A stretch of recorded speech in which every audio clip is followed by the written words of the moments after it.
Oke, oke, Ina boleh sebagai organizer boleh direkam ya, Ina ya. Silakan mulai direkam. Terima kasih.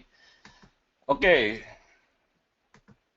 terima kasih sekali lagi untuk kehadiran dari rekan-rekan semua memberikan waktu pada malam hari ini. Kami senang bahwa rekan-rekan bisa bersama kita, bisa bersama kami pada malam hari ini. Kita mau share sesuatu, saya mau share sesuatu yang sangat menarik hari ini, dan saya percaya akan bisa memberi manfaat yang besar sekali bagi rekan-rekan semua, terutama untuk pengembangan bisnis rekan-rekan semua. Hari ini kita bicara soal seksi bisnis. Bagaimana kita bisa mendesain bisnis yang seksi. Oke, nah saya perkenalkan dulu, nama saya Coach Johan Eng.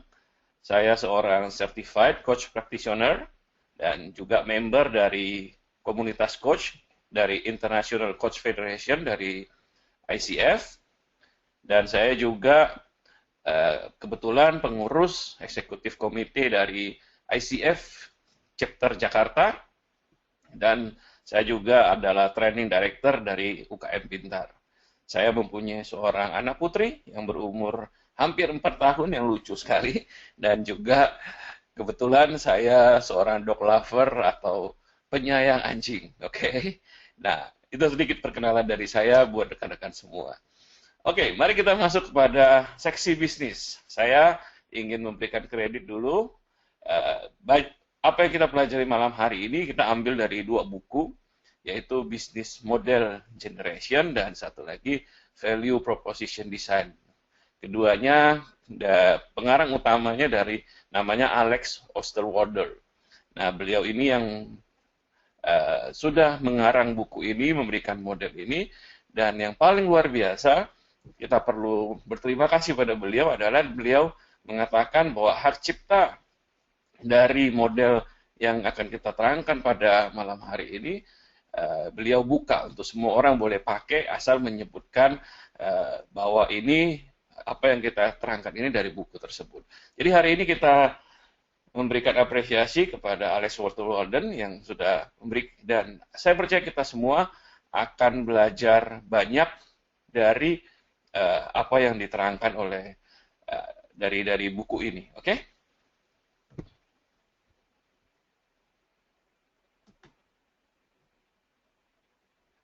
Oke, okay, sebentar. Oke. Okay. Oke, saya coba cek.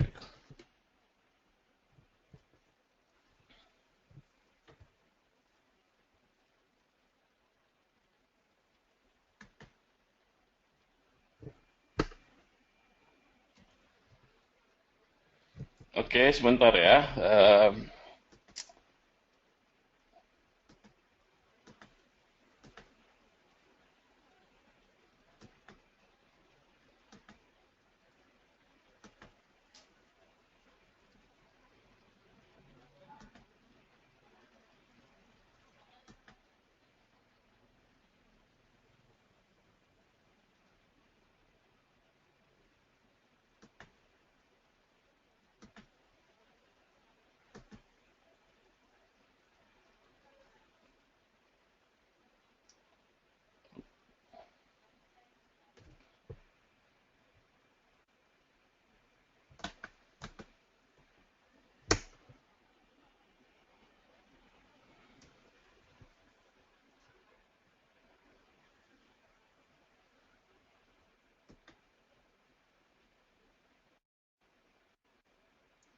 Oke, baik.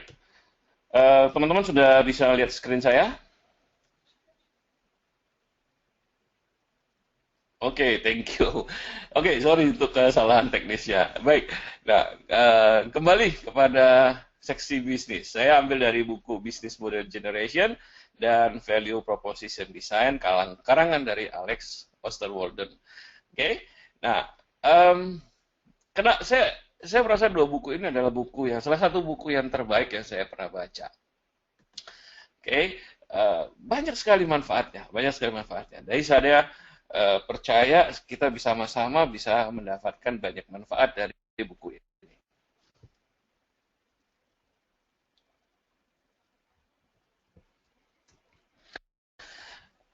Saya ingat sekali bahwa ada satu kali saya baca quotation dari Richard Branson. Kita tentu kenal siapa dia ya. Nah, em,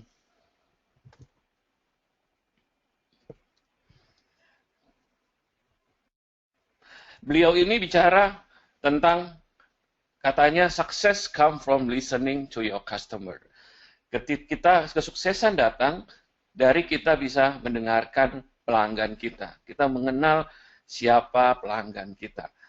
Rekan-rekan, saya percaya kalau kita mau punya bisnis yang baik, bangun bisnis yang besar, bisnis yang seksi, ya, bisnis yang dicari orang, bukannya kita ngejar-ngejar pelanggan, tapi uh, yang dicari oleh pelanggan kita, maka mulai harus dibangun dari kita mengerti siapa customer kita, siapa pelanggan kita.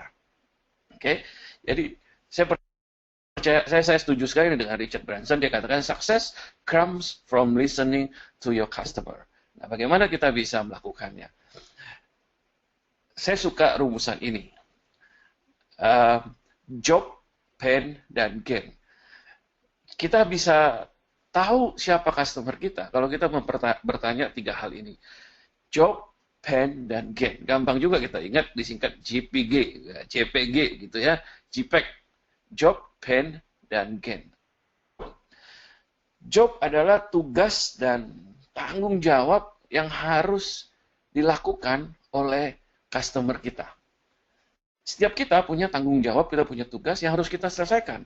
Customer kita juga punya tugas dan tanggung jawab yang harus mereka selesaikan. Nah, kita harus bertanya, apa sih yang sedang dicoba untuk diselesaikan oleh pelanggan kita, customer kita. Lalu kita harus bertanya juga, apa pain, apa kesulitan dan masalah yang dihadapi oleh customer kita atau pelanggan kita. Jadi kita lalu yang ketiga, kita bertanya apa sih hasil dan prestasi yang ingin dicapai oleh customer kita. Job, pain, dan gain. Ya, jadi ada 3 hal nih, job, pain, dan gain. Kalau kita bertanya tentang job, pain, dan gain, apa yang merupakan job, pain, dan gain dari pelanggan kita, kita mulai satu tahap lebih mengenal customer kita, pelanggan kita. Saya mau kasih contoh. Misalkan saja pelanggan kita adalah wanita karir plus ibu rumah tangga. Banyak orang yang seperti itu kan, wanita karir, tapi juga punya tugas sebagai ibu rumah tangga. Anggaplah kita berbisnis di bidang makanan. Oke? Nah, anggaplah kita berbisnis di bidang makanan. Lalu, kalau kita bicara job, pain, dan gain ini, apa sih job, pain, dan gain yang dimiliki oleh seorang wanita karir atau ibu rumah tangga? Dia pertama punya job, punya tugas untuk menyediakan makanan buat anggota keluarga, bukan? Biasanya itu tugas si ibu rumah tangga. Meskipun beliau wanita karir, tetap dia punya tanggung jawab itu. Lalu yang kedua, painnya dia apa sih? Dia tidak punya waktu untuk belanja. Dia repot kalau harus masak. Tidak ada waktu. Mungkin juga dia bingung mikirin menu. Dan mungkin banyak kesulitan-kesulitan lain. Apa yang ingin dicapai oleh si ibu itu? Apa yang si ibu itu ingin harapkan untuk terjadi? Apa gain yang dia ingin dapatkan? Dia ingin anggota keluarganya mendapatkan makanan yang bergizi. Dan si ibu itu juga nggak ingin seluruh waktunya habis untuk masak. Dia ingin melakukan hal-hal yang lain. Ada job, ada pain, ada gain bagi si ibu rumah tangga ini. Anggaplah kalau saya berbisnis di bidang kuliner. Maka kalau saya mengetahui bahwa pelanggan saya punya masalah job, pain, dan gain ini, apa seksi bisnis yang bisa saya ciptakan? Saya bisa menciptakan satu produk atau service Oke, apa yang saya bisa ciptakan produk dan service yang berhubungan, yang menjawab job pen dan gen dari si ibu rumah tangga tersebut. Apa fitur, apa apa apa benefit yang bisa menjawab dari masalah si ibu rumah tangga tersebut. Dan apa kita bilang gen generator, bagaimana saya bisa membantu pelanggan mendapatkan apa yang dia inginkan. Oke, ini yang kita sebut sebagai value proposition. Ketika saya tahu dia punya job pen dan gen yang macam-macam ini, maka kemudian saya harus berpikir apa value proposition yang bisa saya berikan. Oke. Nah, produk apa yang saya bisa berikan? Produk saya itu punya pain reliever seperti apa? Menghilangkan masalah gitu ya. Fitur apa yang menjawab masalah dari pelanggan? Apa yang dia dapatkan kalau dia memakai produk atau service dari saya? Oke. Nah, kita lanjut. Kembali kepada si ibu rumah tangga tadi ya.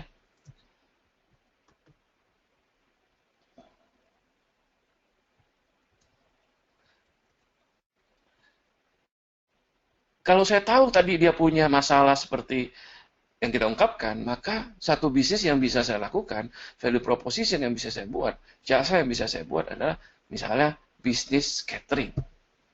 Oke? Yang punya feature, yang punya benefit seperti ini, saya antar ke rumah. Si ibu tinggal tunggu manis di rumah, catering diantarkan sampai ke rumah. Oke? Lalu saya siapkan menu sehat, karena saya tahu si ibu ingin anak-anaknya, anggota keluarganya makan menu yang sehat. Lalu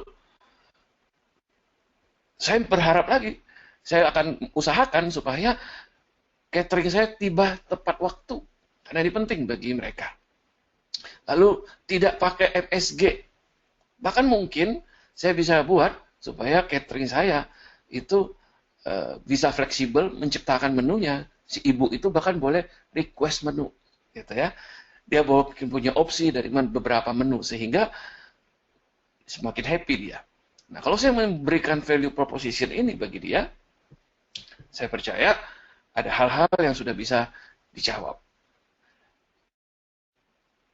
Teman-teman, di dalam buku Value Proposition, Alex Warden membuat satu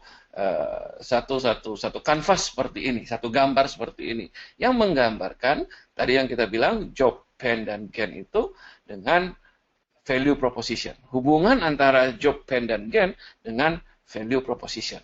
Oke, kalau kita lihat di sini ada apa sih jobnya dia, lalu apa pennya dia, apa gennya dia dari customer kita, lalu apa sih yang dia dapatkan, produk apa yang kita tawarkan kepada dia, lalu bagaimana produk itu bisa menghilangkan kesulitan-kesulitan dia, masalahnya dia, dan apa yang dia dapatkan.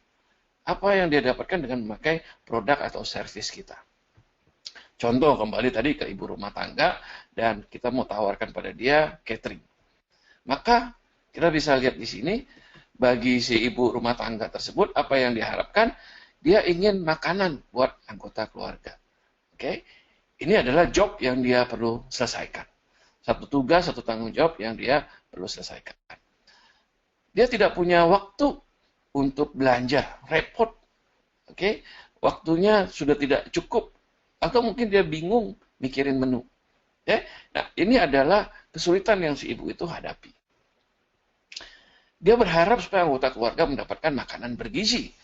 Dan dia juga sendiri punya waktu untuk hal yang lain. Mungkin nonton drama Korea gitu ya. Tapi dia ingin punya waktu untuk mengerjakan hal-hal yang lain. Nah, inilah profil dari customer kita. Apa yang kita bisa tawarkan? Jasa catering untuk keluarga. Khusus buat wanita bekerja yang sibuk. Gitu ya. Kita antar ke rumah dengan menu sehat. Sehingga dengan memakai jasa kita ini, anggota keluarga mendapatkan makanan bergizi, dan si ibu itu punya waktu untuk melakukan hal-hal yang lain. Nah, kalau kita dari profil ini, kita bilang nyambung sama value proposition yang kita tawarkan ini, kita bilang ada fit, ada kecocokan. Dan inilah bisnis yang seksi. Ketika ada fit, ada kecocokan antara masalah yang dihadapi pelanggan dengan value proposition yang kita tawarkan. Kalau value proposition yang kita tawarkan itu tidak cocok, tidak berhubungan dengan masalah yang dihadapi pelanggan, maka bisa dipastikan jasa kita, produk kita itu tidak diminati oleh para pelanggan kita. Jadi, membangun bisnis yang seksi kita mulai dari kita mengenal pelanggan kita. Kita mengenal apa yang dia harapkan, masalah apa yang dia hadapi, apa yang dia inginkan dia capai, apa prestasi-prestasi yang dia sedang usahakan. Mengenal pelanggan kita adalah kunci untuk membangun bisnis yang sukses, rekan-rekan. Saya punya pengalaman. Beberapa tahun yang lalu, saya dan istri punya bisnis. Anda bisa lihat di gambar, bisnisnya berhubungan dengan anjing, gitu ya. Kita punya bisnis salon anjing. Lebih tepatnya, salon anjing yang bisa dipanggil ke rumah. Atau mungkin istilah bahasa Inggrisnya tuh mobile dog grooming. Kita salon anjing yang bisa dipanggil ke rumah. Kenapa kita buat bisnis seperti itu? Dan ini bisnis yang sangat berhasil. Boleh dibilang bisnis ini begitu berhasilnya sehingga dalam waktu beberapa bulan saja sejak kita mulai, bisnis ini sudah bisa menghasilkan penghasilan yang lumayan, tetapi juga kita sampai tidak bisa menerima pelanggan baru. Begitu penuh kita di booking, sehingga kita tidak bisa menerima pelanggan baru. Sangat berhasil bisnis ini. Nah, tetapi saya ingin ceritakan kenapa sampai kami kemudian membuat bisnis ini. Kalau coba kita lihat kanvas ini, value proposition canvas. Oke? Yang pertama adalah kita tahu bahwa orang yang punya peliharaan anjing itu perlu memastikan anjing kesayangannya terawat. Oke, coba tanya teman-teman Anda yang mungkin punya anjing kesayangan, itu nggak gampang rawatnya kalau Anda tahu. Mereka ingin dan nggak ada pilihan, begitu Anda punya peliharaan anjing, Anda perlu merawatnya, dan beberapa jenis anjing bahkan memerlukan perawatan yang sangat intensif. Misalnya anjing Shih Tzu, bulunya tebal, panjang, itu perlu disalon secara rutin, mungkin sebulan sekali. Anjing Poodle apalagi, itu perlu disalon, kemudian dibentuk bulunya bahkan, gitu ya. Lalu atau misalnya kalau Anda punya anjing yang agak besar, anjing golden misalnya, nah memandikannya aja, mengeringkannya aja, itu membutuhkan waktu yang cukup lama. Bisa kalau Anda tidak punya alat yang tepat, bahkan bisa setengah harian hanya kerja memandikan anjing tersebut. Jadi kalau Anda semua punya anjing kesayangan, orang-orang yang punya anjing kesayangan perlu memastikan bahwa anjing kesayangannya itu terawat. Apa masalah yang mereka hadapi? Pertama, tidak punya waktu. Ya, banyak orang punya peliharaan anjing tapi tidak punya waktu untuk merawatnya karena mereka sibuk dan sebagainya. Nomor satu itu. Dan kadang-kadang terlalu merepotkan. Oke? Tidak gampang misalnya kalau misalnya Anda punya anjing misalnya yang golden itu, tidak gampang untuk memandikan dan mengeringkan, ya, memberikan perawatan buat anjing tersebut. Atau banyak juga orang yang tidak punya keahlian, tidak punya keahlian untuk menyalonkan anjingnya, untuk merawat anjingnya. Saya banyak ketemu klien yang bahkan potong kukunya anjing aja mereka nggak bisa. Dia tidak punya keahlian. Lalu ada juga orang yang mengalami masalah sulit untuk dibawa ke salon.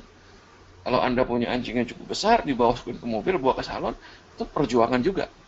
Dan belum lagi, kalau Anda harus traveling cukup jauh untuk dibawa ke salon, anjingnya tidak nyaman di dalam mobil. Jadi, kalau orang-orang yang punya peliharaan anjing, ngerti apa yang saya maksud, ini adalah kesulitan yang dialami oleh para mereka yang punya peliharaan. Mereka berharap apa? Mereka berharap supaya anjing mereka itu terawat, wangi, gitu ya, bersih. Itu yang mereka harapkan. Dan ada juga rasa sentimental. Mereka mengharapkan bahwa mereka, anjing yang punya anjing tahu bahwa anjing begitu dekat dengan mereka sehingga mereka ingin menunjukkan juga rasa cinta, rasa sayang mereka kepada peliharaannya mereka ini. Itu sesuatu yang ingin mereka dapatkan bagi para pecinta anjing ini. Oke, jadi kami punya pelanggan waktu itu, customer kami, ini profilnya.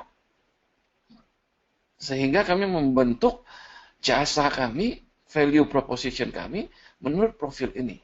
Apa yang kami tawarkan? Kami tawarkan jasa salon anjing panggilan. Tinggal dia telepon, kami datang. Oke, jasa salon anjing panggilan, mobile dog grooming bahasa Inggrisnya.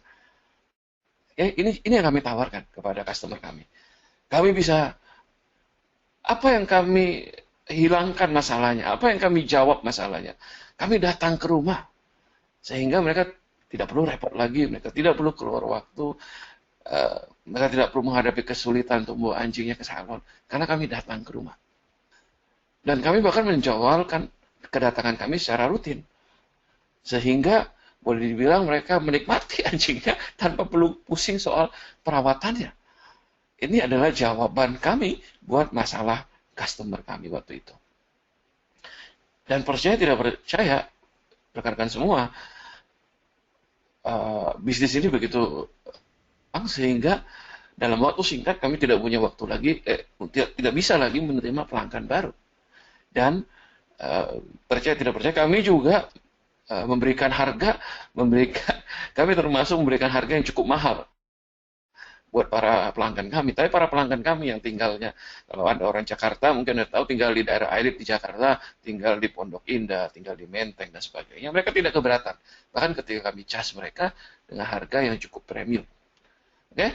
Karena apa yang mereka dapatkan? Mereka mendapatkan seorang yang merawat anjing mereka bisa percaya. Mereka bisa percaya kepada kami. Oke? Pada saat itu, waktu kami jalankan bisnis ini, istri saya yang senang memang hobi, dia sendiri yang menyalonkan anjingnya. Sehingga para pelanggan sangat percaya. Dan istri saya sendiri adalah seorang dog lover, pecinta anjing, sehingga ada koneksi juga dengan para pelanggan kami, dan semakin mereka juga percaya.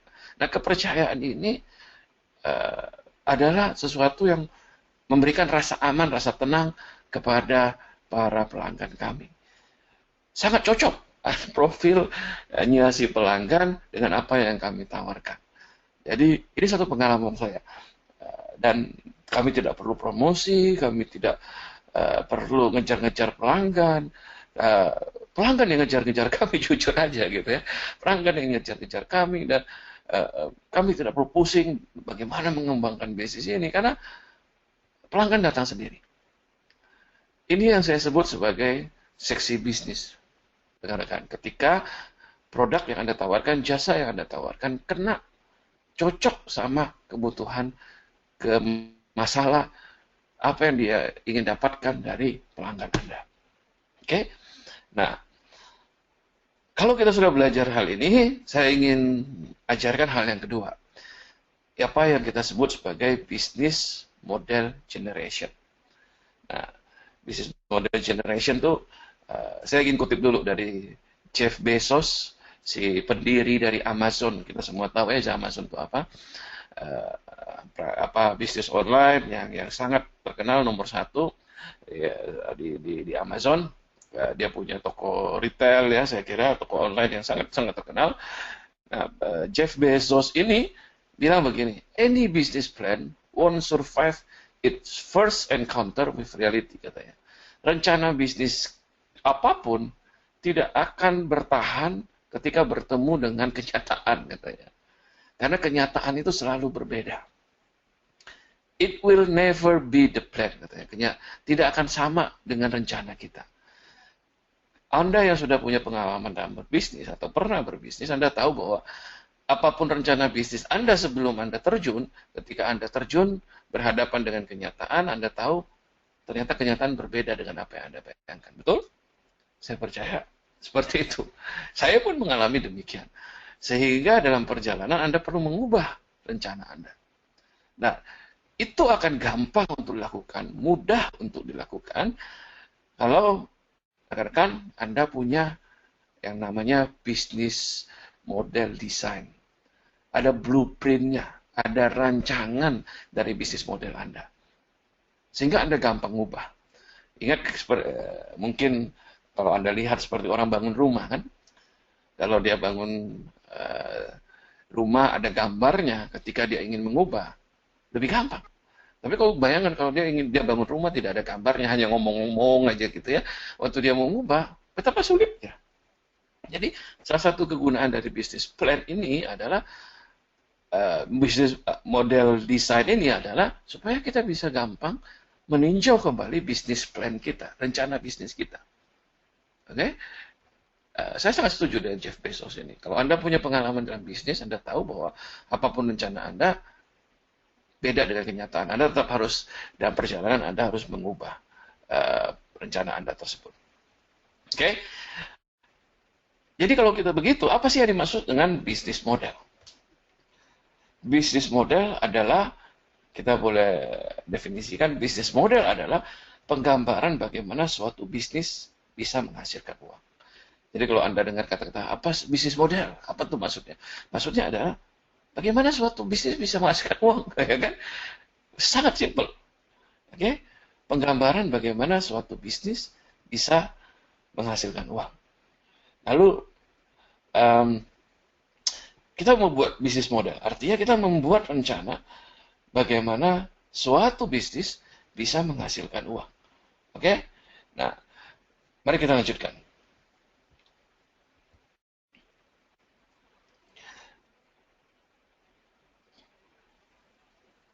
Oke, nah, di buku Business Model Generation, oke, di buku Business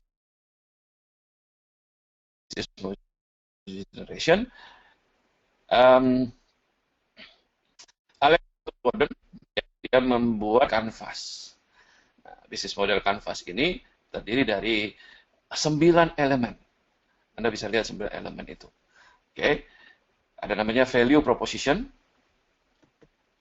terus ada namanya customer, lalu ada namanya customer relationship, lalu ada channel, ada namanya key activities, lalu ada key resource, ada lagi namanya key partner, oke, lalu yang di bawah ini ada cost dan ada revenue. Oke, lebih gampang kita lihat kalau kita munculkan dalam bentuk datar. Ya, sebentar. Nah, lebih jelas. Apa sih yang dimaksud satu persatu? Saya coba akan terangkan. Value proposition kita sudah belajar tadi. Ya, value proposition adalah apa yang saya tawarkan. Apa yang saya tawarkan kepada pelanggan kita. Apa yang saya tawarkan kepada pelanggan yang saya incar. Oke? Nah, lalu ada si customer. Ini adalah pelanggan kita. Dengan profilnya dan sebagainya yang sudah kita pelajari tadi. Oke? Ada value proposition, ada customer. Lalu kita perlu menjangkau customer ini. Bagaimana customer kita juga bisa kenal kita. Maka di sana kita punya namanya channels. Oke, channel adalah cara kita supaya ditemukan oleh customer kita dan cara bagaimana kita menjangkau customer kita. Makanya gambarnya ini truk gitu ya. Karena channel ini membawakan kita punya produk atau jasa kepada pelanggan kita, customer kita. Oke. Lalu kita ada lagi namanya customer relationship. Kita perlu menjaga hubungan dengan pelanggan kita ini. Kita perlu menjaga supaya mereka happy, mereka mau berbisnis kembali dengan kita. Karena itu kita punya namanya customer relationship. Cara kita menjaga relasi kita dengan customer ini, kita taruh di customer relationship. Oke, lalu kita lihat yang sebelah kiri ini. Ya, sebelah kiri ini ada key activities, ada key resource, dan ada key partnership. Apa yang dimaksudkan? Di dalam sebuah bisnis, ada aktivitas-aktivitas yang dilakukan dalam bisnis apapun. Beda bisnis, beda aktivitasnya. Beda bisnis, beda key activity-nya. Oke, jadi setiap bisnis yang kita buat, value proposition yang kita tawarkan, pasti ada key activities, ada aktivitas yang berhubungan dengan value proposition yang kita tawarkan itu. Bagi apa yang kita lakukan untuk menghasilkan produk dan jasa yang kita tawarkan tersebut. Oke, nah yang berikutnya adalah yang kalau kita punya key activities, kita juga punya namanya key resources. Untuk menghasilkan produk atau jasa yang kita tawarkan ini, kita perlu punya sumber daya, resource.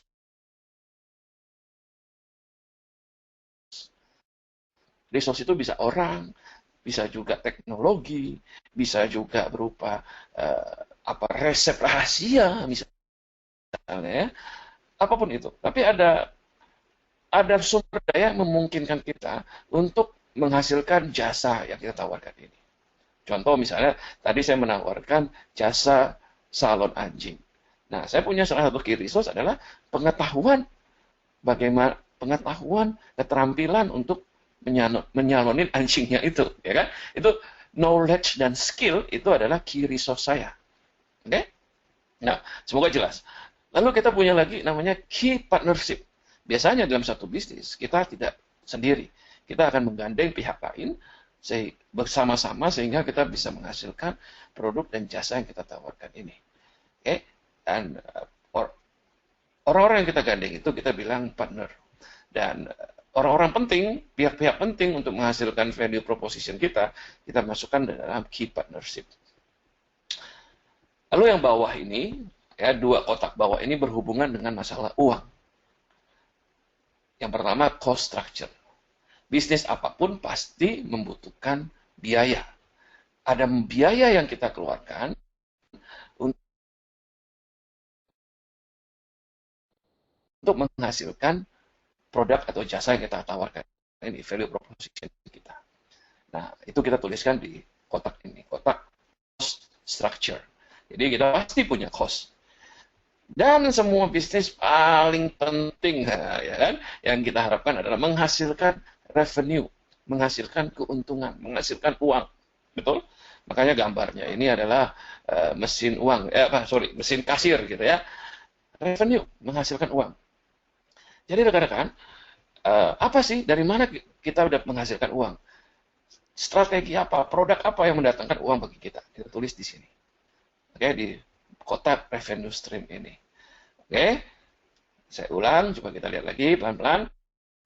Gambar kado ini artinya adalah jasa dan produk yang kita tawarkan. Gambar truk ini bicara soal bagaimana customer kita bisa menemukan kita dan bagaimana kita bisa memberikan produk atau jasa kita kepada customer kita. Gambar hati bicara soal relasi kita dengan customer kita. Nah, ini si customer nih, gambarnya orang, gitu ya. Kita bisa ngerti ya bagian ini ya, bagian kanan. Nah, bagian kiri adalah bagaimana kita bisa menghasilkan produk ini. Untuk bisa menghasilkan produk ini, kita perlu melakukan aktivitas. Oke, ini gambar orang yang sedang menggali, ya kan? Orang yang sedang menggali ini lagi beraktivitas. Ya. Nah, lalu ada gambar harta karun nih, ya, kayaknya gambar harta karun ini sumber daya apa yang kita punya, gitu ya. Atau gambar harta karun apa gambar alat, tools mungkin ya. Ini adalah sumber daya yang kita punya untuk menghasilkan produk dan jasa yang kita tawarkan ini. Lalu kita punya lagi partnership. Ini gambarnya cincin ya. Artinya bergandengan tangan dengan partner kita ya. Artinya terikat dengan partner kita untuk membawakan value proposition kepada pelanggan kita. Lalu yang ini ada gambar bond, artinya artinya biaya yang kita keluarkan untuk menghasilkan value proposition kita. Dan ada revenue, gambarnya mesin kasir, ini adalah dari mana kita dapatkan uang untuk bisnis kita. Oke. Saya rasa cukup jelas 9 hal ini. Suatu bisnis model artinya kalau kita membuat suatu bisnis model, kita berbicara soal 9 blok ini, 9 kotak ini.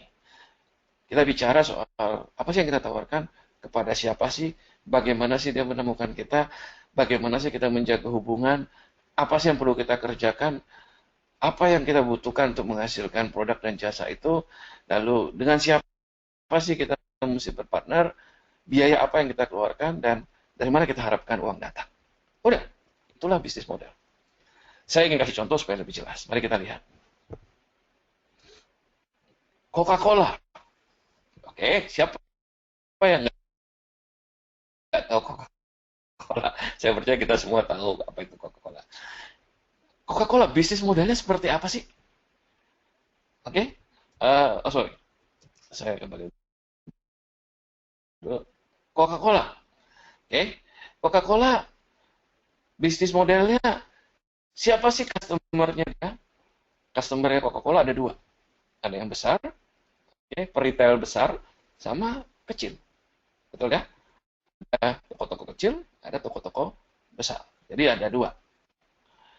Bagaimana sih dia menyampaikan, ya, channel apa yang dia pakai untuk menyampaikan produknya ini kepada si customer? Ada dua juga. Yang besar lewat channel besar, kan mungkin sekali datang satu truk gitu ya. Tapi dia juga punya yang kecil-kecil. Coba lihat warnanya berbeda karena dia punya dua customer yang berbeda. Ada yang gede, ada yang besar lewat jalur yang besar, ada yang kecil lewat jalur yang kecil. Channel. Lalu dia supaya dia bisa menjaga relasinya dengan si customernya. Supaya customernya selalu ingat. Satu, dia punya display. Betul? Kan customernya disiapkan display untuk si customer. Lalu dia punya apa ini? Dia juga setelah Coca-Cola bikin banyak iklan supaya customernya selalu ingat dengan Coca-Cola. Tapi dia juga punya ini namanya account developer. Kita di sini mungkin sales atau marketing gitu ya, yang menjaga hubungan antara si customer dengan si Coca-Cola ini. Oke, jelas ya? Coca-Cola punya pelanggan, dia perlu menyampaikan produknya lewat channel ini, dan dia menjaga hubungannya lewat hal ini. Oke? Lalu kita lihat yang sebelah kanan. Sebelah kanan, apa sih yang perlu dilakukan oleh Coca-Cola untuk menghasilkan produknya ini, si Coca-Cola ini? Dia perlu ada bottling, ya, memasuk produksi, ya kan? Produksi, membotolkan minuman tersebut. Lalu dia perlu ada distribusi tentunya. Ini bagian penting dari Coca-Cola tentunya. Tapi juga dia perlu apa? Dia perlu marketing. Betul? Dia harus memperluas pasar. Ini sangat penting bagi Coca-Cola. Oke? Dan tentu ya tadi sebelum bisa dibottling diproduksi dulu ya. Minuman Coca-Cola itu perlu diproduksi. Oke? Ini adalah hal-hal penting yang dilakukan oleh Coca-Cola. Produksi, masukkan ke dalam botol, distribusikan, dan marketingkan. Supaya pastikan bahwa pasarnya semakin besar. Apa yang memungkinkan Coca-Cola menghasilkan produknya ini?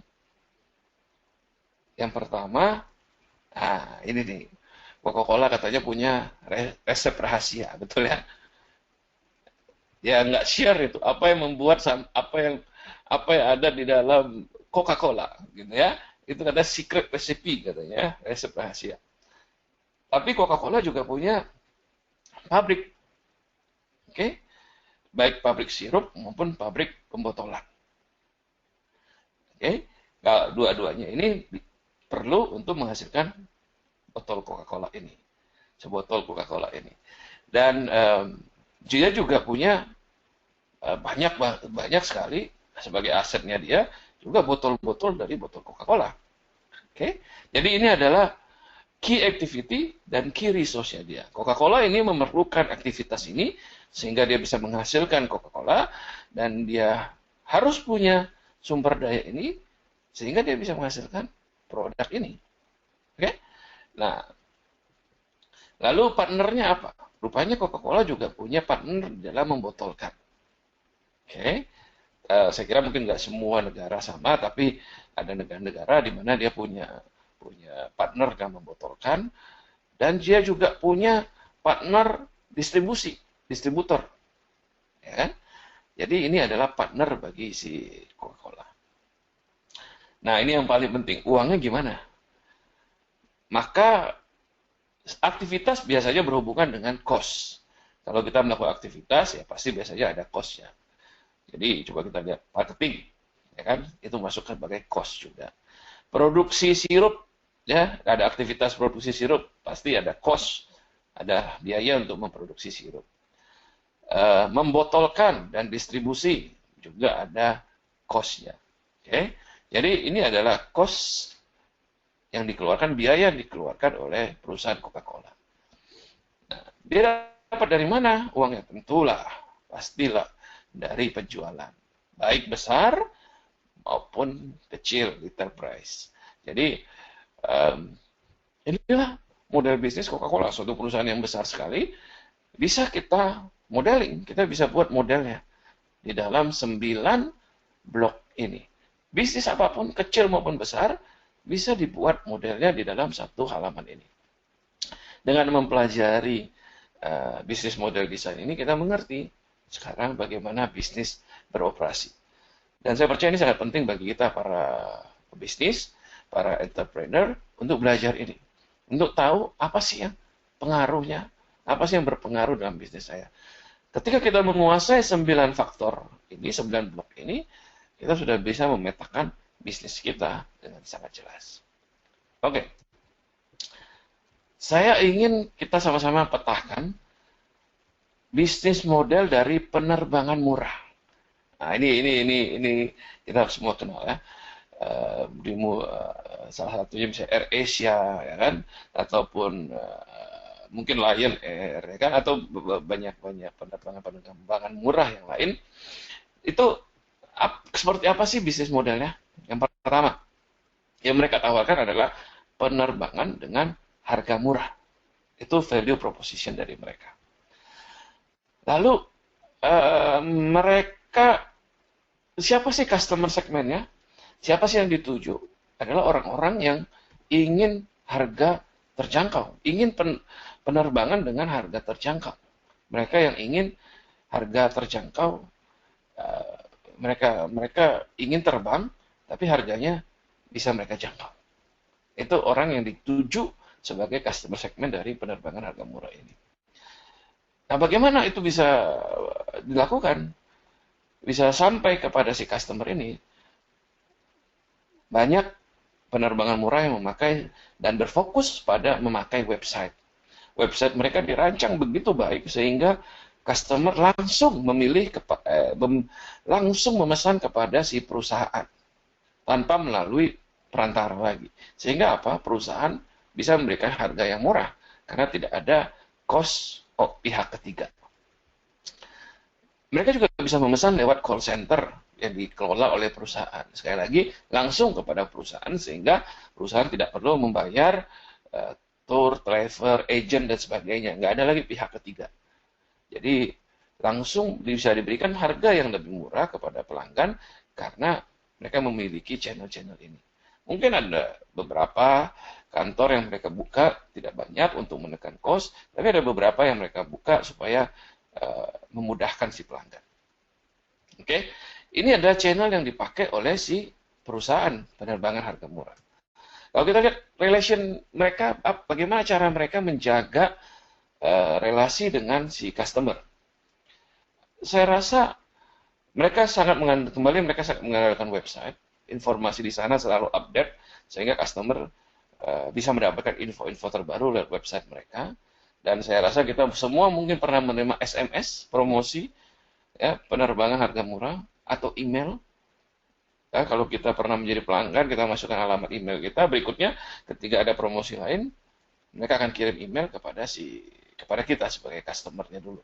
Oke, jadi ini adalah cara perusahaan penerbangan harga murah ini menjangkau kita sebagai pelanggannya. Ya, ini bagian kanan. Bagian kirinya gimana? Nah, bagaimana dia bisa memberikan harga murah? Aktivitas apa yang dilakukan? Ini yang dilakukan oleh si perusahaan. Yang pertama, kita bilang no frill, itu maksudnya mereka tidak menyediakan makanan maupun minuman. Oke? Mereka tidak menyediakan makanan maupun minuman buat si pelanggan. Yang kedua, mereka tidak menawarkan kelas bisnis, kelas macam-macam. Hanya satu kelas aja. Itu sekali lagi memudahkan servis mereka sehingga mereka tidak mengeluarkan biaya yang berlebihan. Dan biasanya penerbangan murah itu tidak melayani penerbangan yang panjang, hanya point to point. Sekali lagi untuk menekan cost-nya mereka. Nah, aktivitas yang mereka lakukan ini kemudian membuat mereka bisa menawarkan penerbangan harga murah. Selain itu mereka punya sumber daya ini, resource ini yang memungkinkan mereka untuk menawarkan penerbangan harga murah. Yang pertama adalah pesawat mereka hanya satu tipe, sehingga cost perawatan rendah. Kalau dia punya banyak tipe pesawat, cost perawatan akan lebih tinggi. Sehingga banyak penerbangan murah memilih satu single type carrier, misalnya hanya satu tipe.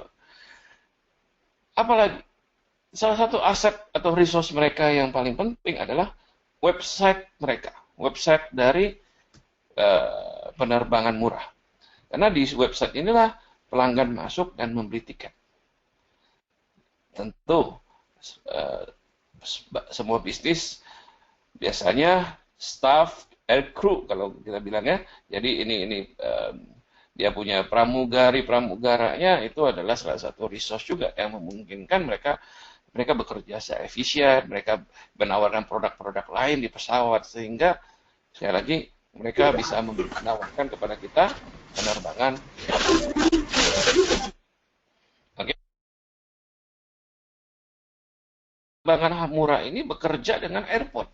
Airport memberikan harga spesial bagi mereka. Ya tentu dengan servis yang mungkin lebih dikurangi ya. Atau ada beberapa di luar negeri misalnya ada airport tuh ada kelasnya. Nah, penerbangan harga murah memilih airport kelas kedua. Sehingga biaya mereka di airport lebih murah. Kembali supaya mereka bisa menawarkan penerbangan harga murah kepada customer mereka. Oke, tentu revenue stream mereka datang dari mana? Dari harga tiket, ya kan? Dan kalau kita lihat, kita naik penerbangan murah kan selalu ditawarkan makan minum, ya kan? Bahkan kita kadang-kadang bisa membayar untuk mendapatkan kursi yang lebih baik. Kalau mau milih kursi, bayar lagi. Kalau mau bawa bagasi tambahan, bayar lagi. Itu adalah pemasukan buat penerbangan harga murah ini. Kan? Dengan menawarkan opsional hal-hal yang opsional ini, mereka mendapatkan revenue yang lebih besar. Dan sekali lagi, dengan demikian juga mereka bisa menawarkan tiket dengan harga murah kepada kita. Ya tentu mereka punya biaya, tentu biaya pesawat, ya biaya operasional, biaya buat kru yang mereka, dan juga pengelolaan dari webnya selalu. Oke, nah inilah model bisnis model dari penerbangan murah. Kita lihat kalau kita petakan seperti ini kelihatan cukup simpel gitu ya. Kita kelihatan konsepnya. Dengan demikian kita bisa membuat konsep dari bisnis apapun. Dengan 9 kotak ini kita sudah bisa menggambarkan bisnis penerbangan harga murah. Oke. Nah, ada salah satu cerita menarik. Kalau satu cerita yang dituliskan juga oleh Alex Osterwalder di bukunya. Ini untuk para gamers nih, tahu mungkin ya. Para gamers kalau tahu Xbox atau PlayStation gitu ya.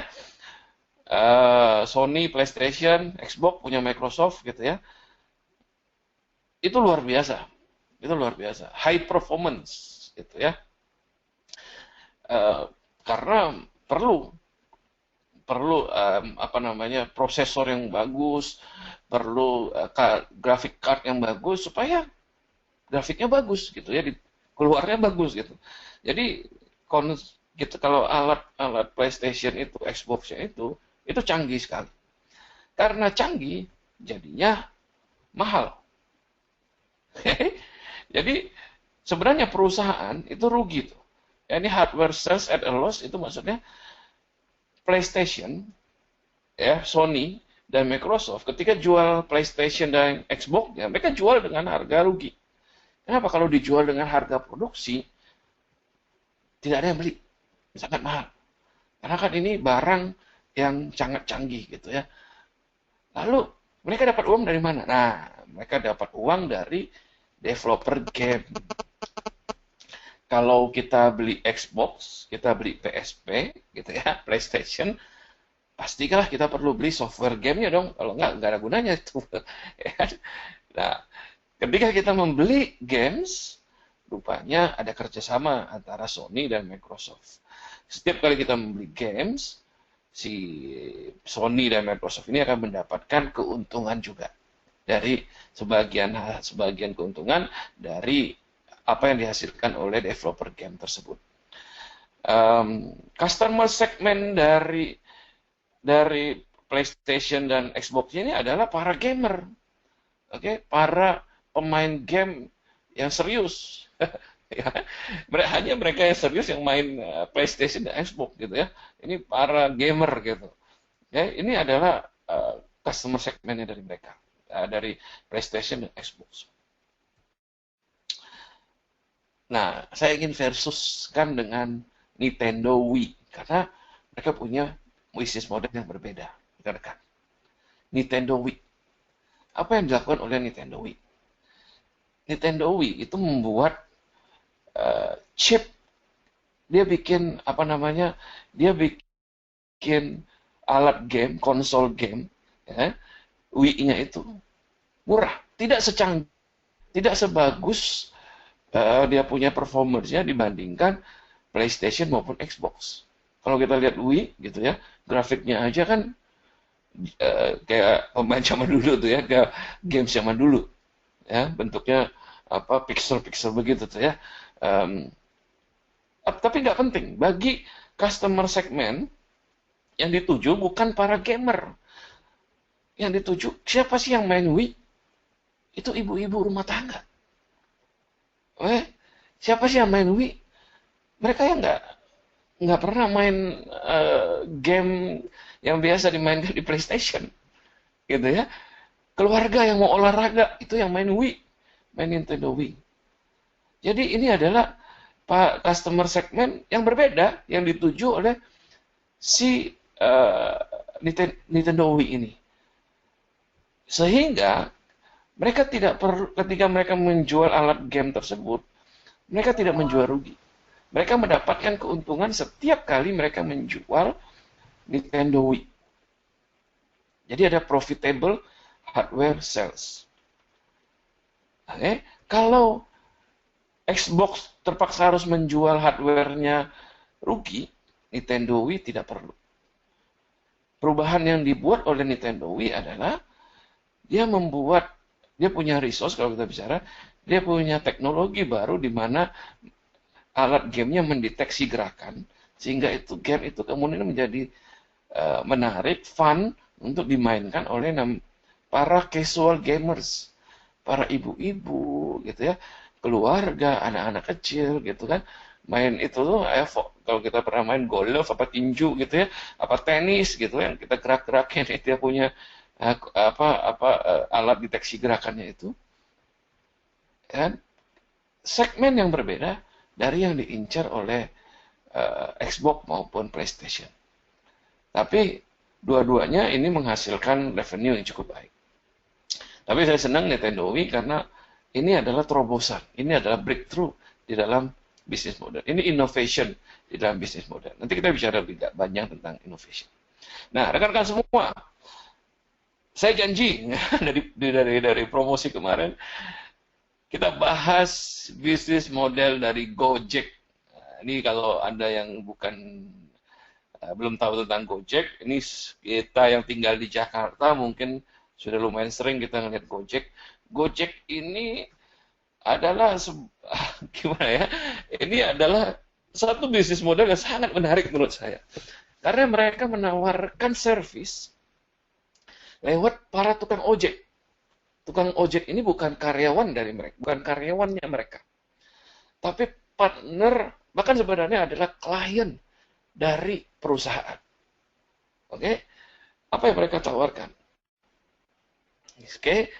Gojek ini melalui aplikasi yang mereka punya, ini aplikasinya, mereka menawarkan ojek. transportasi ojek. Ya, kalau di Jakarta sangat penting transportasi ojek. Jadi kalau kita mau pergi dari satu tempat ke tempat yang lain, macet, ya, kalau naik mobil bakal lama, kita buru-buru, pilihannya kalau di Jakarta, ojek. Dengan adanya apps ini, aplikasi yang dibuat oleh perusahaan ini, kita bisa memesan ojek dengan gampang. Bahkan saat kita memesan, kita bilang saya ingin dijemput di sini, tujuan selain ke sana, saat kita memesan itu, berapa biaya yang harus kita tawarkan pun sudah kita ketahui. Tidak ada lagi tawar-menawar dengan tukang ojeknya. Ojeknya datang ke tempat kita, jemput kita, bawa kita sampai ke tempat tujuan, dan kita mendapatkan kepastian. Dan bukan hanya itu, ketika ojeknya datang, dia menawarkan helm, dia menawarkan tutup kepala kepada kita, sehingga kita nggak usah takut pakai helm bekas orang, dan menawarkan tutup hidung katanya. Jadi ini service ya gitu ya, tambahan dari si Gojek ini. Nanti kalau kita sampai kepada kita bahas bisnis modelnya, kita lihat bahwa ini bisnis model yang seksi sekali. Mereka bukan hanya menawarkan transportasi. Gojek ini juga menawarkan kurir. Kalau saya punya barang, saya ingin diantar cepat gitu ya ke tempat yang lain, saya tinggal menggunakan aplikasi ini. Ada pengendara Gojek yang datang mengambil barang tersebut dan membawanya ke tempat yang saya inginkan. Kurir. Saya bisa kirim barang, itu kurir pribadi saya. Gitu ya, yang bisa saya panggil setiap saat lewat aplikasi. Sangat menarik.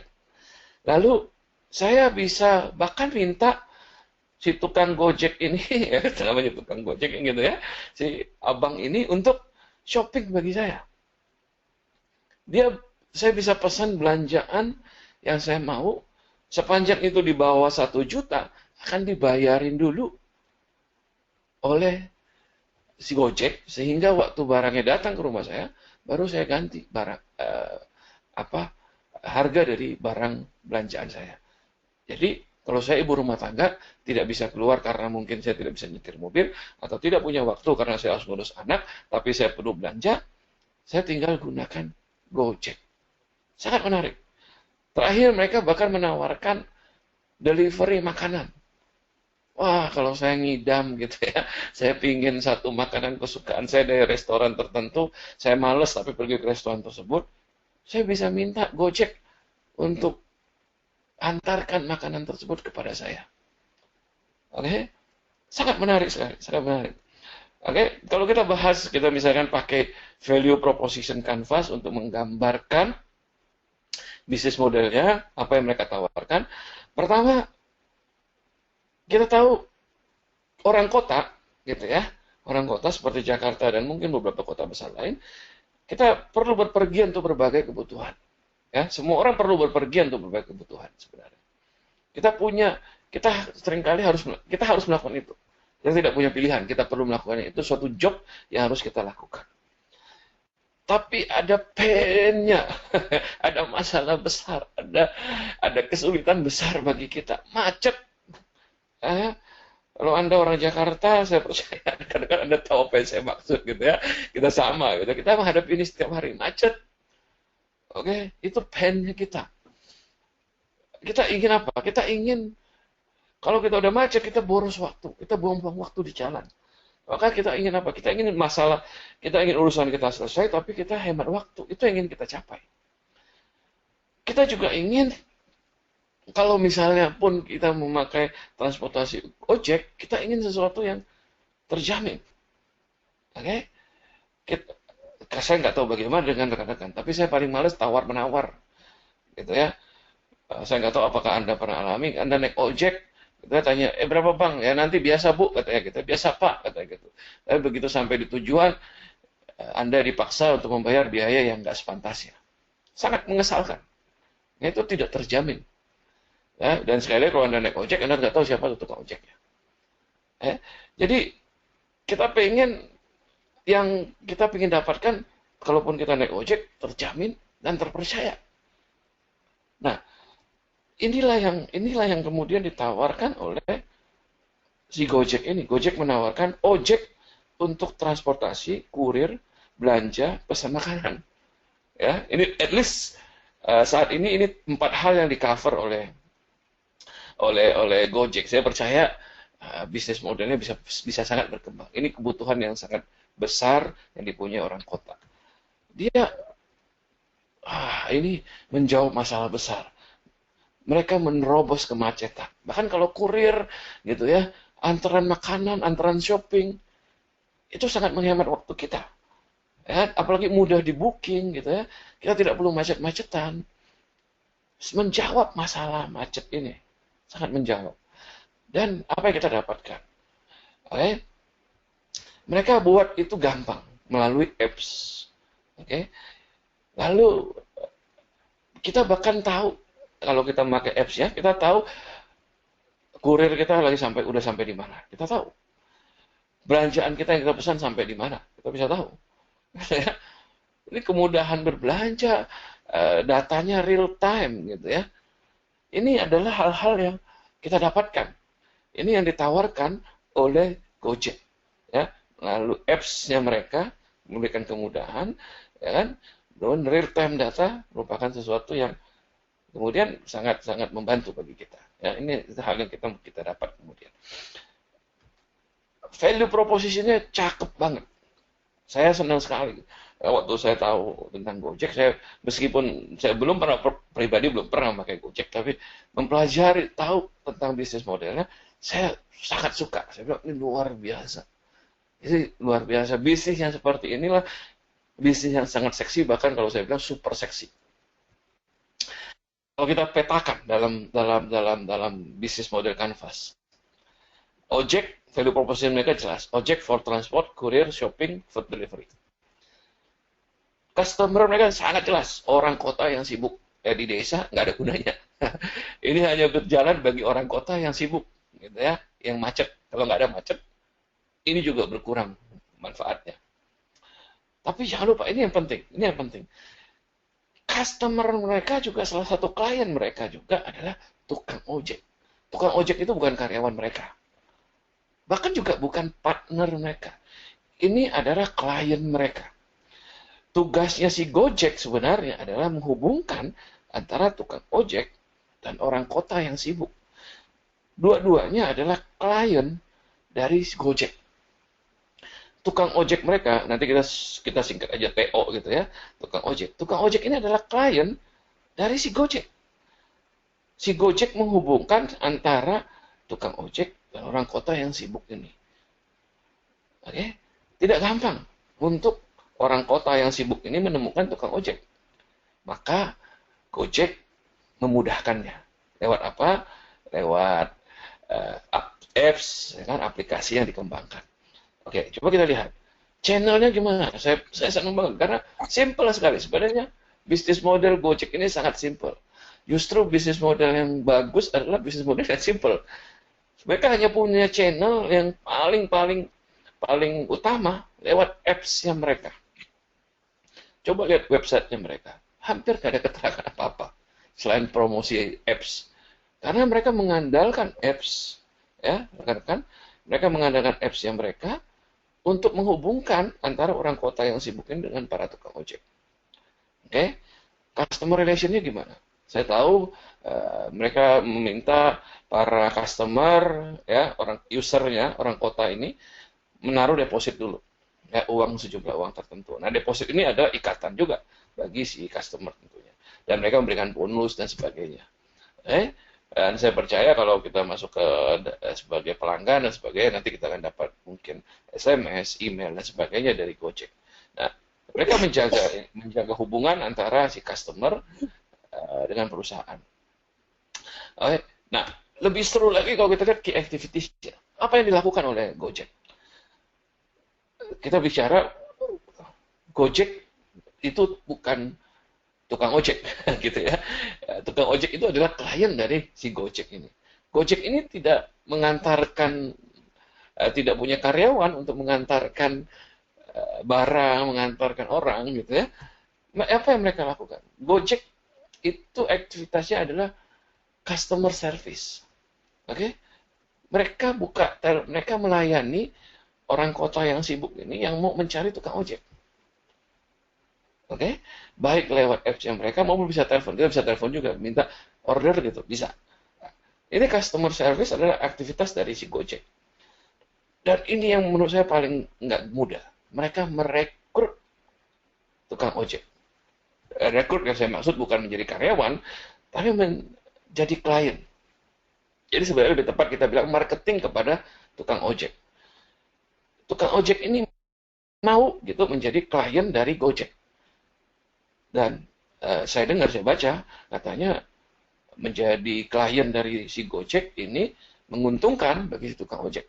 Penghasilan mereka lebih besar daripada mereka nunggu-nunggu apa customer datang, nunggu-nunggu orang datang membutuhkan jasa mereka. Dengan menggunakan aplikasi Gojek, mereka mendapatkan pelanggan yang lebih banyak, kerjaan yang lebih banyak. Kadang-kadang antar orang, kadang-kadang antar barang, kadang-kadang antar makanan. Apapun yang mereka lakukan, tapi mereka menghasilkan uang lebih banyak. Rekrutmen ini atau marketing kepada si tukang ojek ini menurut saya tidak gampang, tidak mudah untuk mengorganisir para tukang ojek tentunya. Ini adalah key activities yang dilakukan oleh Gojek. Apa resource yang mereka punya sehingga memungkinkan itu? Nomor satu saya percaya adalah para user. Para user ini, orang kota yang sibuk ini, ya, ini yang memungkinkan bisnis modelnya jalan. Value propositionnya bisa jalan. Okay? Pertama, hartanya si Gojek adalah para usernya. Lalu apps-nya, kita lihat apps-nya luar. Apps-nya itu sangat penting sekali, sangat vital sekali di dalam menghubungkan antara si orang kota dengan si tukang ojek. Gitu ya. Dan saya ingat untuk menuliskan juga, ini karena ini penting sekali, relasi mereka, si Gojek ini dengan para tukang ojek tersebut. Karena tukang ojek ini adalah klien, bukan partner. Klien bukan partner. Dia relasi mereka dengan tukang ojek ini yang memungkinkan mereka bisa membuat Gojek berjalan. Nah, partnernya si Gojek adalah restoran. Sehingga mereka restoran yang partneran dengan Gojek adalah tempat di mana para tukang ojek bisa datang, bisa jemput makanan, bawa ke para pelanggan yang mau memesan makanan dari restoran tersebut. Atau toko retail, saya mau belanja, si Gojek udah punya kerjasama dengan toko retail tersebut, sehingga mungkin pembayarannya katanya tadi ditalangin, tapi sebenarnya mungkin Gojek ambil, tapi bayarnya belakangan, gitu ya. Dia kerjasama dengan toko retail. Dia kerjasama, saya dengar terakhir, Ahok, Gubernur DKI Jakarta, mau kerjasama dengan Gojek. Mungkin belum terjadi, tapi karena alat transport ojek ini penting di Jakarta. Nah, kalau pemerintah daerah ingin supaya transportasi lancar, saya kira pilihan yang sangat logis kalau mereka bekerjasama dengan Gojek. Jadi Pemda bisa jadi rekanan dari si Gojek ini. Revenue stream, penghasilan Gojek yang terbesar datang dari 20% komisi. Nah, si tukang ojek ini kan dibayar oleh Gojek, dipotong 20%, katanya. Dipotong 20% sebagai komisi dari si Gojek. Bahkan sudah menerima komisi pun, si tukang ojek ini ya tidak keberatan dipotong 20%. Kenapa? Karena dia mendapatkan job yang lebih banyak. Dan 20% dari banyak tukang ojek tentunya besar. Jadi ini bisnis yang sangat seksi sekali, mendatangkan revenue yang sangat jelas, sangat besar. Oke, tentu ada biaya yang perlu dikeluarkan oleh Gojek, ada staff, ya kan? Tadi mereka melakukan customer service, tentu ada staff buat customer service, ada staff marketing, ya kan? Ada maintenance dari sistem apps-nya, ya kan? Ada promotion mungkin yang dilakukan supaya apps-nya makin dikenal orang. Jadi adalah cost yang perlu dikeluarkan oleh Gojek. Tapi kalau rekan-rekan lihat ini, saya lihat ini seksi sekali, ini indah sekali, gitu ya. Jalan banget, gitu kalau menurut saya. Tidak mudah, tentu tidak ada bisnis yang mudah, tetapi dari segi bisnis model menarik sekali. Oke, terakhir sekali rekan-rekan semua. Lalu apa gunanya kita pelajari ini? Ya tentu kita bisa memetakan. Tapi ada satu kegunaan lagi yang sangat penting. Kalau misalnya bisnis kita saat ini mengalami masalah, kalau saat ini kita lagi pusing karena bisnis kita kok nggak maju-maju gitu, Kalau saat ini kita pikir gimana caranya saya bisa mengembangkan bisnis saya, maka mungkin ini yang kita bisa lakukan. Business model innovation. Inovasi dalam bisnis model kita. Dengan belajar bisnis model generation ini, kita mengerti bisnis model canvas ini, kan kita bisa menginovasi bisnis model kita. Oke?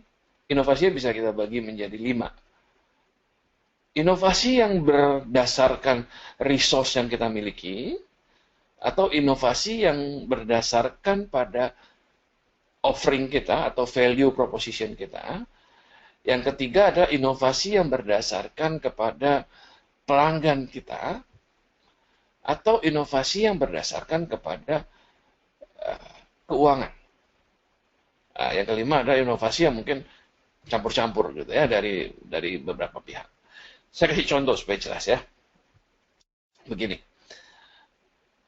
Inovasi yang berdasarkan pada resource adalah begini. Ketika kita sudah menjalankan bisnis atau resource lab ya ini ya, yang berdasarkan pada resource. Ketika kita sudah menjalankan bisnis berapa lama, kita punya resource. Resource itu misalnya bisa jadi pelanggan, bisa jadi pengetahuan, kemampuan, skill. Itu resource kita. Ketika kita menginovasi, kita bilang, wah bisnis model saya sekarang nggak jalan. Saya ingin inovasi. Nah, kita bisa bilang, kita bisa lihat resource apa sih yang saya punya, dan berdasarkan resource tersebut, saya bisa bikin bisnis model yang baru seperti apa sih? Contoh misalnya, kita punya website yang banyak dikunjungi orang, trafficnya bagus, saya bilang. Oke, trafficnya bagus. Tapi website kita misalnya tidak mendatangkan uang. Tapi trafficnya udah bagus. Jadi apa yang kita lakukan? Kita ubah website kita ubah bisnis model kita, tapi kita mempertahankan traffic yang bagus ini.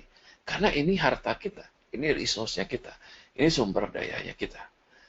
Website boleh berubah, tetapi traffic kita pertahankan dong. Ini yang akan mendatangkan uang, akan membuat bisnis model yang berhasil bagi kita. Itu namanya innovation berdasarkan dari resource. Inovasi apa lagi yang bisa kita lakukan? Mungkin yang kita ubah adalah penawaran. Kita punya value proposition, okay? Penawaran yang lebih baik. Misalnya kita kalau sebelumnya misalnya kita kerjakan, misalnya kita adalah perusahaan desain.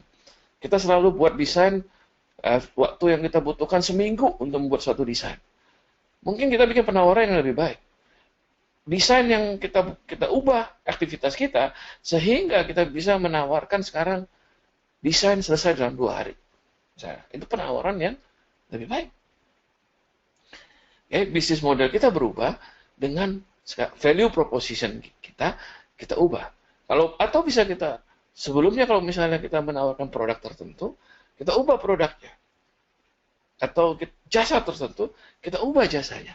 Itu adalah bisnis model yang berdasarkan pada offering. Ya. Yang ketiga adalah bisnis model innovation yang berdasarkan pada customer. Kita mengubah pelanggan, kita mengubah segmen customer segmen kita.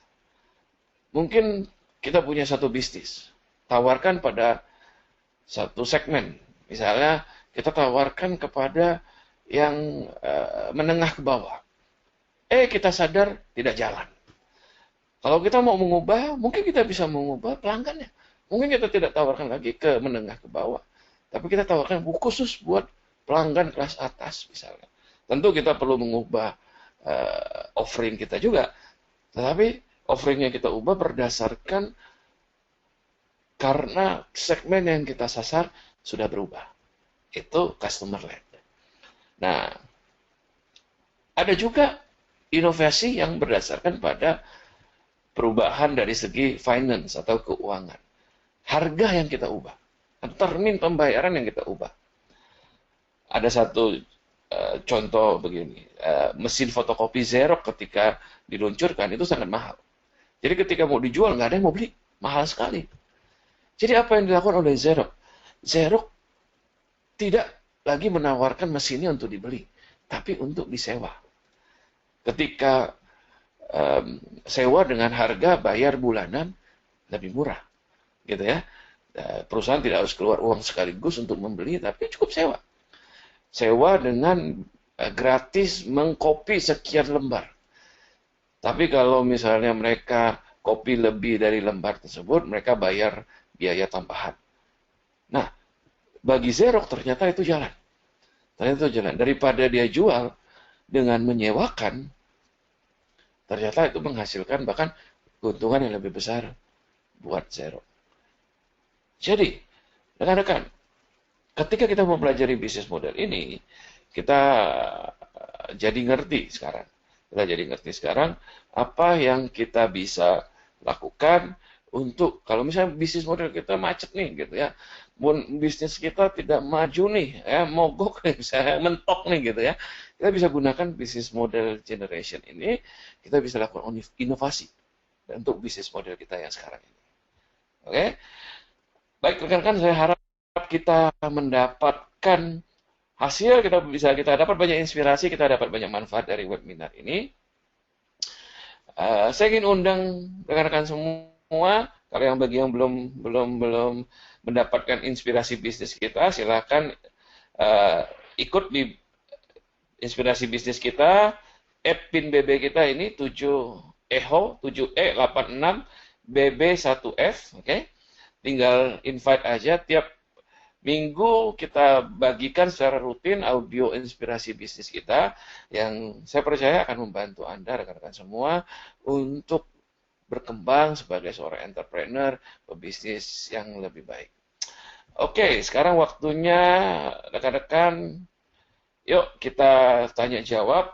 Sekarang mungkin kita bisa tanya jawab 15 menit mungkin, atau 20 menit. Silakan ketikkan pertanyaan Anda di chatting, oke? Anda punya bagian chatting, silakan ketikkan di chatting dan nanti saya coba jawab pertanyaan Anda, oke? Silakan ketikkan di chatting, saya akan bisa jawab pertanyaan Anda langsung dari chattingnya, oke?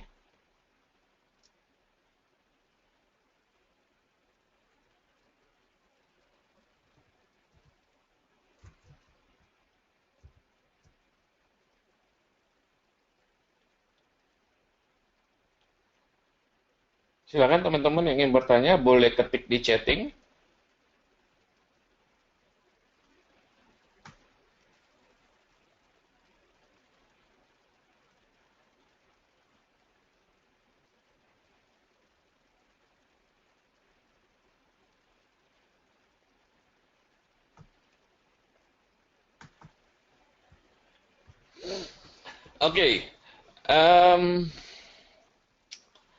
Oke, thank you untuk pertanyaannya. Saya jawab ya, saya cuma tanya dulu. Kalau mau, ini pertanyaan banyak, jadi mesti dibaca dulu ya satu persatu ya.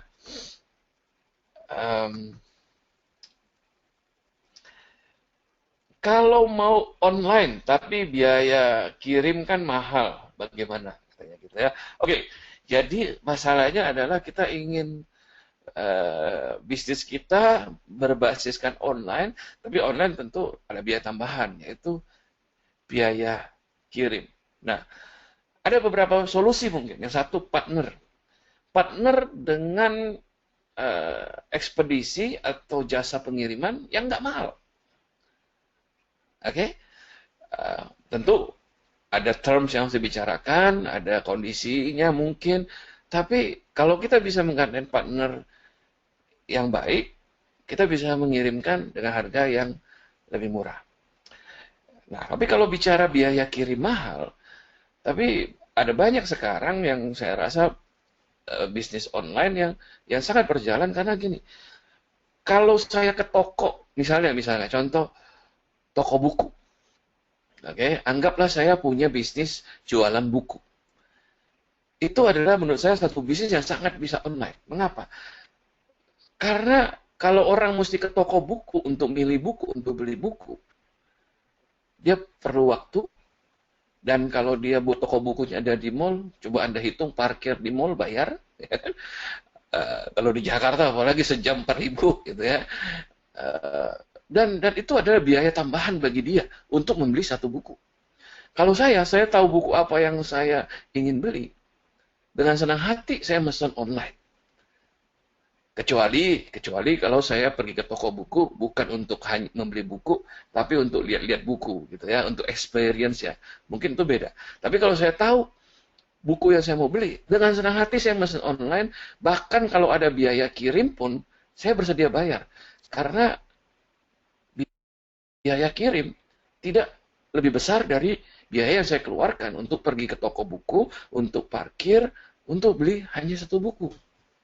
Jadi kalau dikatakan biaya kita online, tapi biaya kirim mahal, saya kira tidak selalu jadi hambatan.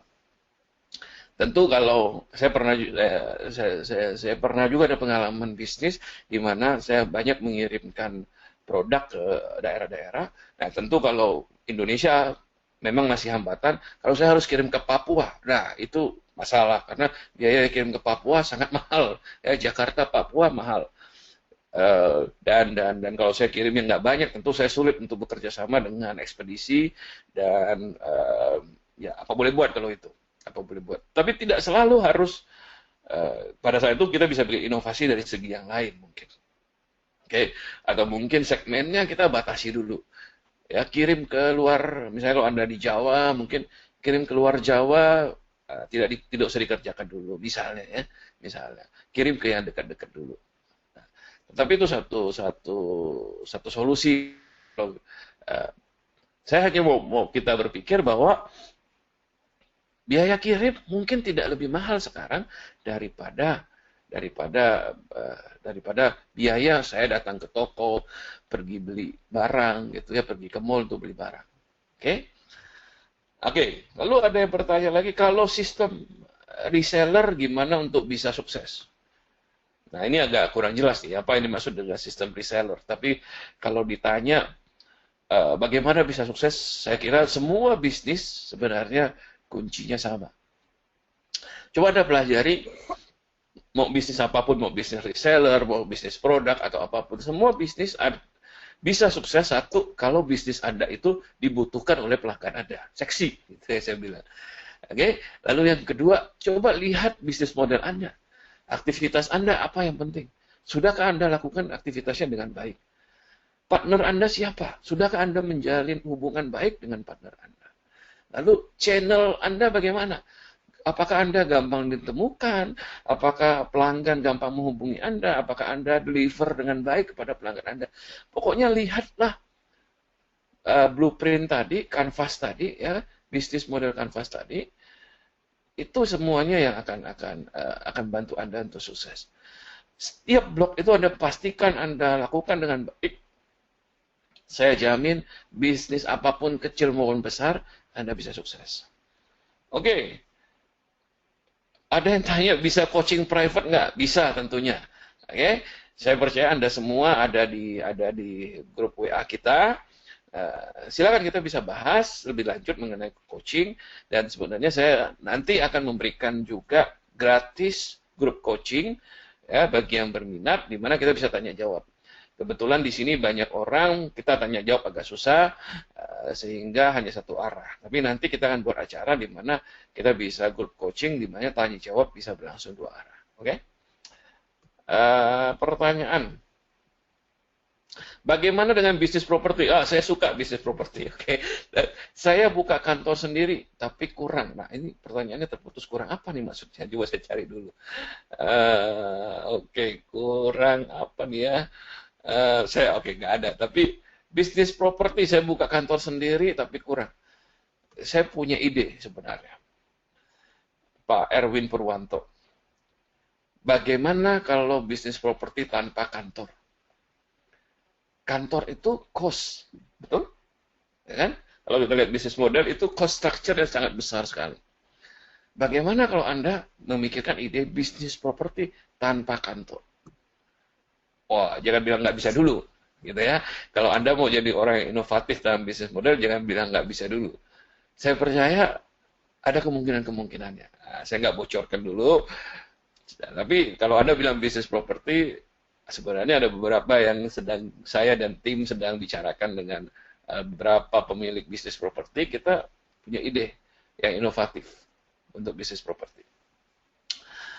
Oke, bisnis sepi seperti Harko Mangga 2, oke, yang notabene kalau menjelang dari Bu Emilia menjelang Lebaran sepi, kira-kira ada revolusi bisnisnya? Oke, jadi pada saat tertentu itu sepi. Nah, ini menarik nih.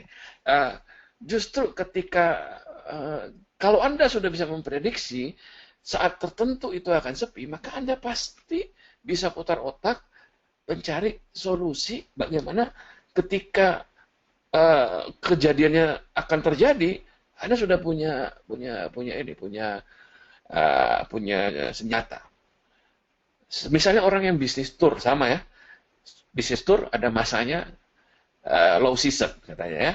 Apa yang dilakukan oleh orang-orang yang terkait dengan bisnis tour travel ini? Airline misalnya kasih harga murah, kasih diskon, ya kan? Tour juga kasih paket yang menarik, gitu kan? Nah, Bu Emilia, mungkin Anda bisa menyasar. Kalau bisnis sepi, mungkin karena segmen tertentu lagi tidak aktif bisnisnya. Tapi segmen lain tidak terpengaruh. Mungkin ada segmen yang Anda bisa sasar khusus untuk masa tersebut. Misalnya, tour saya dengar biasanya low season itu bisnis travel April Mei. Kenapa? Karena semua itu masa semua orang sibuk, belum liburan dan sebagainya. Hanya sibuk di kantor dan sebagainya. Kebanyakan orang sibuk di kantor dan sebagainya. Tapi ada segmen tertentu yang tidak terpengaruh. Para entrepreneur yang tidak terikat waktu misalnya.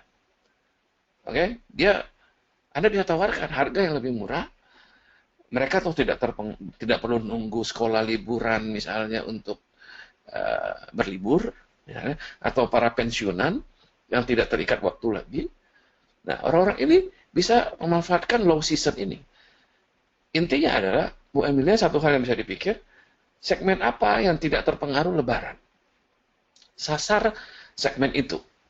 Oke? Semoga bisnis Anda nanti Lebaran nanti bisa rame ya. Oke. Lalu, nah ini menarik nih, Pak Rahmat. Untuk memulai bisnis yang sudah banyak pesaingnya, yang harus dilakukan apa? Satu, Pak Rahmat, satu Pak yang bisa Anda lakukan. Anda harus beda. Bedanya seperti apa? Nah, itu tugas Anda mikirin bedanya dalam hal apa. Anda bisa beda dalam hal apapun, bisa pelayanan yang lebih baik, bisa ini bukan pilihan pertama, harga yang lebih murah, tapi bukan pilihan pertama. Biasanya kalau perang harga itu bahaya. Oke, tetapi mungkin memudahkan pelanggan untuk mengakses jasa Anda. Ya, coba Anda lihat tadi itu, 9 blok itu. Dalam hal mana Anda bisa inovasi? Jadi kalau pesaingnya sudah banyak, apa yang harus Anda lakukan? Jadilah berbeda. Bagaimana berbedanya? Nah, lihat bisnis model Canvas. Oke? Oke, bagaimana bisnis yang sudah terlanjur berjalan, tapi kurang berhasil? Tanpa melakukan model bisnis seperti yang sudah dijelaskan, atau sudah melakukan model bisnis tapi meleset. Perbaiki. Oke, Bu Febri, ya. Bagaimana dengan bisnis yang sudah terlanjur berjalan, tapi bisnis modelnya nggak jalan? Perbaiki. Oke, perbaiki bisnis modelnya. Salah satu yang harus dilakukan oleh pengusaha adalah jangan pernah menyerah. Sepanjang masih ada nafas dan modal, gitu ya, jangan pernah menyerah. Kita lihat, semua pebisnis pernah mengalami. Anda punya satu rencana, Anda lakukan tidak jalan, gitu. Ya ubahlah rencana Anda. Jangan menyerah. Oke? Sebagai coach, ya coach bisnis, saya hanya bisa pesankan satu hal, jangan menyerah. Anda hanya kalah ketika Anda menyerah. Kalau tidak berhasil, ya ubah. Sepanjang masih ada nafas, ya, sepanjang masih ada modal, Anda bisa ubah. Oke, dari partner saya nih, Coach Ferdi. Oke, biasa, berhubungan dengan tadi, beli barang online, saya bisa beli barang online, biaya kirim, customer yang bayar. Ini nih, ini apa namanya, innovation, ya, innovation. Biaya kirim, customer yang bayar, ya, pasti. Ya, kita bisa mempengaruhi customer sehingga dia bersedia bayar. Oke. Pak Deki tanya soal web. Mohon maaf Pak, mungkin agak sulit untuk mengecek web Anda, karena tapi ditanyanya adalah cara bangun sebuah web replika untuk pemasaran UKM kita. Oke, satu yang jelas Pak Deki, web sangat penting, sangat penting, gitu ya. Zaman sekarang tidak mungkin Anda berbisnis tanpa website, gitu ya. Menurut saya sudah bukan zamannya lagi Anda nggak punya website. Anda harus punya website, dan website yang baik yang sesuai dengan tujuan Anda. Sekali lagi, ya itu juga panjang jawabannya. Website yang baik itu seperti apa? Lain kali kita bikin webinar yang bicara soal web ya, Pak. Tapi yang jelas adalah Anda harus punya web. Kalau Anda belum punya web, seorang pebisnis harus punya kartu nama, itu udah pasti, dan website. Oke? Pasti harus punya. Oke. Pertanyaannya, materi bisa email atau download? Bisa, PDF-nya nanti kita email Pak. Oke, kita akan berikan lewat email supaya Anda bisa dapat banyak manfaat dari webinar ini. Dan webinar ini juga direkam, Anda nanti akan bisa lihat di YouTube. Dan juga bagi teman-teman yang tadi mungkin koneksi masalah atau datangnya di pertengahan, sekali lagi Anda juga nggak usah khawatir, Anda bisa dapatkan ini di YouTube. Oke, Yedi, Pak, bagaimana cara kembangin baby shop yang sudah banyak menjamur di offline and online shop? Nah, ini saya seneng nih. Jawabannya sama, Bu Yeni, berbeda. Jadilah berbeda. Nah, Anda harus putar otak sekarang, bagaimana berbedanya. Oke? Dan saya senang nih, banyak yang online shop, lain kali kita buat webinar soal online shop. Saya punya online shop, direct selling, tidak online. Tidak jualan. Bagaimana caranya agar online shop bisa punya sistem? Oke, sekali lagi itu juga masalah online ya. Oke, kita bisa buat nanti di ini ya. Oke, bisa buat nanti khusus webinar soal online. Dan UKM Pintar, kita punya partner digital yang sangat luar biasa. Sister company kita adalah expert dalam hal online, dalam hal digital. Mereka adalah digital agency, Kalibe Works, ya nama perusahaannya, salah satu perusahaan digital yang paling terpercaya di Indonesia. Kami nanti teman-teman kami di Caliber Works nanti mereka bisa membagikan ilmu soal online ya, nantikan pokoknya tetap cek grupnya ya, grup WA kita, email dari kita akan terus berikan value manfaat yang bisa membantu Anda, para entrepreneur, para pebisnis berkembang bisnis jadi lebih baik. Oke, itu yang kita harapkan, itu visi kita untuk empower Indonesia, para UKM, para pebisnis, para entrepreneur bisa berkembang sehingga Indonesia jadi makin jaya. Itu yang kita harapkan bagi kita semua. Oke, terima kasih sekali lagi rekan-rekan semua untuk mengikuti webinar malam ini. Terima kasih untuk waktunya. Saya senang bisa berbagi sharing ilmu manfaat bagi rekan-rekan semua. Tetap stay tune dengan kita, tetap kontak dengan kita lewat grup WA, lewat email, dan channel-channel yang kita punya. Oke, terima kasih banyak. Oke, saya tutup dulu webinar ini. Terima kasih.